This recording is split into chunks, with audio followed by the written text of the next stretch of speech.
Welcome to the culture. We rest at the pulse of the community, providing all things news, music, fashion, events, and everything that we talk about in between. It's a lifestyle. We are the culture. Welcome to the culture. I'm your host, Jessica Garrett Modkins, and thank you so much for joining us. We have Commissioner McGhee. Welcome to the show, sir. Jessica, thank you very much for having me. How are you? Oh, I am doing well on this beautiful Friday in the Magic City. And we're going to jump right into it, Commissioner McGhee. We know that one of your campaign promises was to bring jobs to South Dade. I understand also that there's an opportunity under consideration that could do just that. Can you give us a little bit more details on this logistics and technology district? Well, thank you very much, Jessica. And I just want to say to you and your viewers and your listeners, thank you all for finding the time to allow for me to be here with you all. Secondly, I can just say this. This is an opportunity of a lifetime for the South Dade community. We're talking about advancing the South Dade community technologically in a way that we haven't seen before. We're talking about creating logistical centers that will allow for over 13,000 jobs to be brought to the South Dade community, thereby infusing our community with more employment, but not just simply employment, quality employment, great paying jobs, employment. So this district and technology distribution and technology district spans over, I believe, 800 acres and is slated to establish jobs. And they're saying that this is for generations to come. Can you explain how does that work? Yeah, and great question, Jessica. Let me just say this to you. In the past, we depended heavily upon our Homestead Air Force Base. As you are aware, that Hurricane Andrew came in, pretty much destroyed the base, just destroyed the surrounding areas. So our anchor, our financial anchor, our economic engine was pretty much damaged. And I know subsequently we created the Homestead Air Reserve Base.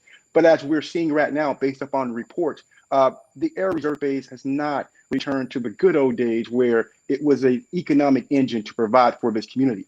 What we're seeing with this particular opportunity is that we can have now a place where in the South Dade district, folk can actually work here, stay here, play here, eat here, and generate wealth. Generational wealth is the key to survival in communities, especially those that have been left out of the equation for so long. This is an opportunity where we can take a farm, a tree farm, where the owners who no longer want to be involved in farming, where there are environmental issues of runoff due to the tree farming in that particular area, and transform that over into this technological revolution, this technological advancement for our community, thereby, enticing and working closely with our new generation that is so well versed in areas of technology, in areas of data collection, in areas of understanding the world through a telephone, a computer, or an iPad. Commissioner, do you believe that South Dade is in need of an economic engine to generate jobs for this area? Without a question, Jessica, we are experiencing what I call a financial drain on our resources here in the community. If you look at the amount of traffic that heads out of the South, if you look at the amount of hours that individuals are sitting in traffic just to get to a job, a minimum wage job in the north end of town, you quickly come to realize that, money, time, energy, and the most important thing, that time that was missed from spending with their children and their loved ones, those things are gone or depreciated due to the fact that the South does not have an economic engine of this caliber. Now, you mentioned travel time. How, if by any way, will this sort of district impact the transit? That's, because transportation is very critical to those residents in South Dade. Right. So, and again, you're bringing some really good questions and the elements of why this opportunity is a must for us. We must take this opportunity to bring forth this technological district in the South Bay community. Transportation is the number one issue that's affecting this community. We are trapped here because, as you're aware, some 20 years ago, we were promised the actual metro rail. We never received that metro rail. Government failed the people. And so people are now looking for ways to diminish the amount of time that they're stuck in traffic. With this economic engine in the South Dade community, what we're going to see is a reverse migration in traffic, which simply means, as opposed to heading against traffic north out of the South, what we're going to see now is folk don't have to travel 2 hours anymore. Folk now can actually, instead of getting on the expressway, instead of clogging up US 1, can now cut across in their community on the community streets and actually come directly to work, as opposed to taking them 2 hours, probably taking no more than about 8 to 10 minutes. Now, I know there have been many discussions about when developments come, that there are additional housing developments that are along with that. Is this the type of district that we're talking about with the distribution and technology district? The short answer is no. What we're seeing here in the South Dade community is that we're saturated with new development of homes and apartments and townhouses and condos. This is not this type of project. We're looking to allow for the people who have actually come down to the Great South Dade and allow for them to work here. So in this district, we're talking about purely a technological logistical center. There will not be any homes, any condos, townhouses of sort built in this particular district. This is primarily and only focused on making sure the great people who live here don't have to fight traffic anymore, but more than anything, get to stay here, work here, and play here, and eat here. Now, okay, stay, play, eat. Are there any other major benefits to this Of logistics course, and technology district? of Okay. course, the community benefits.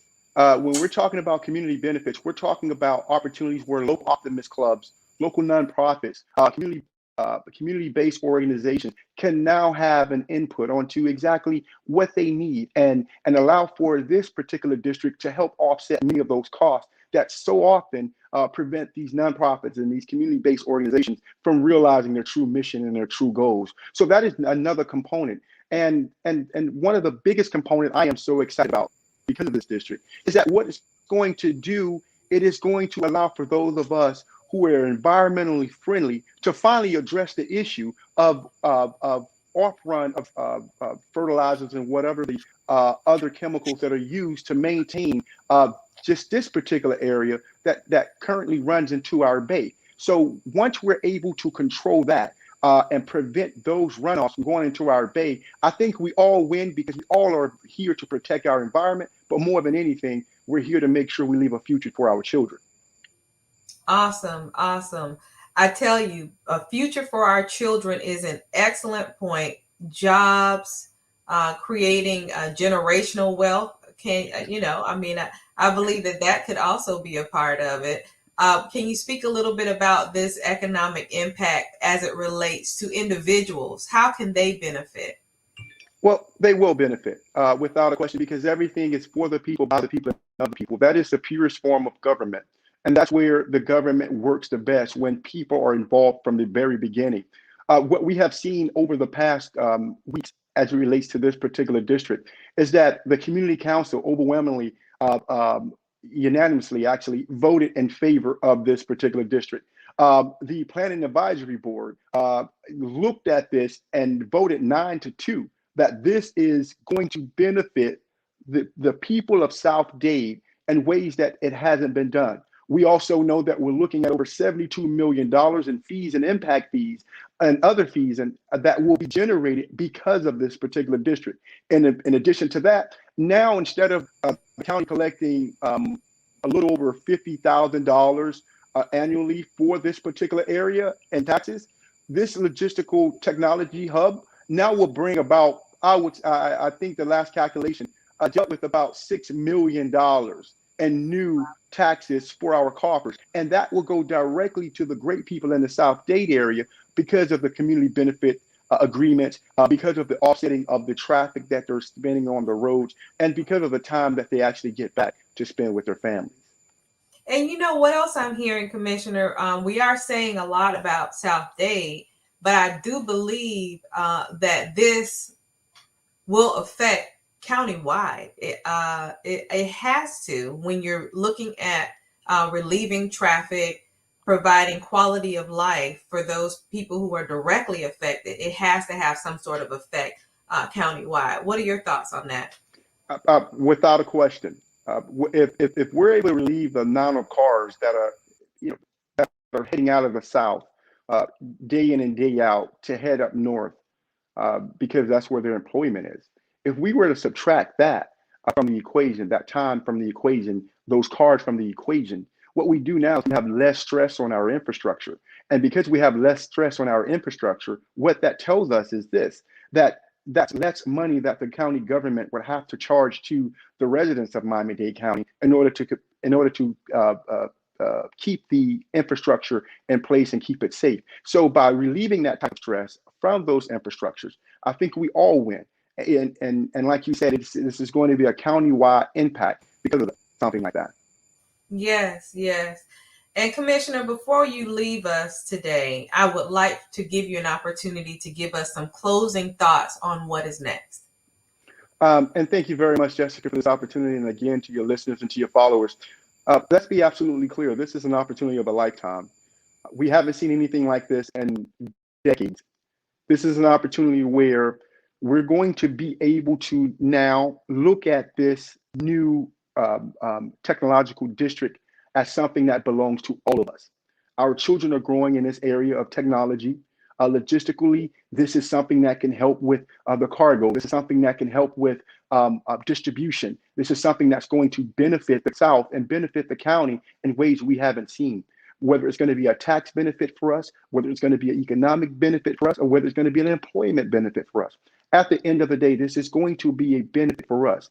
And lastly, our environment is going to be one step closer to realization of that perfect environment that we so much depend upon, that environment that we so much want, where we don't have to worry about runoffs into our bay. The great thing about this particular area also, Jessica, is that we're not talking about the wetlands as it relates to this particular area. This area is primarily right now deemed farming area. And so the wetlands have actually been carved out, are not there. So for this year, this is a win-win for all of us, especially those of us who are environmentally friendly. Awesome points. Commissioner, is there any help that you need from your residents, your constituents, those people who are also in agreement with this plan?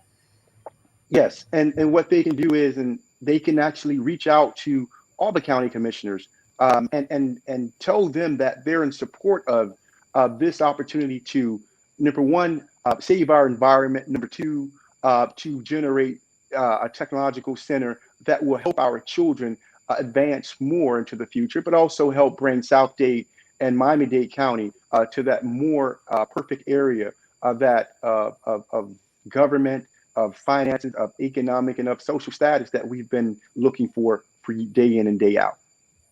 Thank you, Commissioner McGhee. And so everyone, culture family, if this is an initiative, if this is something that you also believe in, contact your commissioner and let them understand that this is something that you would like to see happen. As always, Commissioner McGhee, you have an open door here.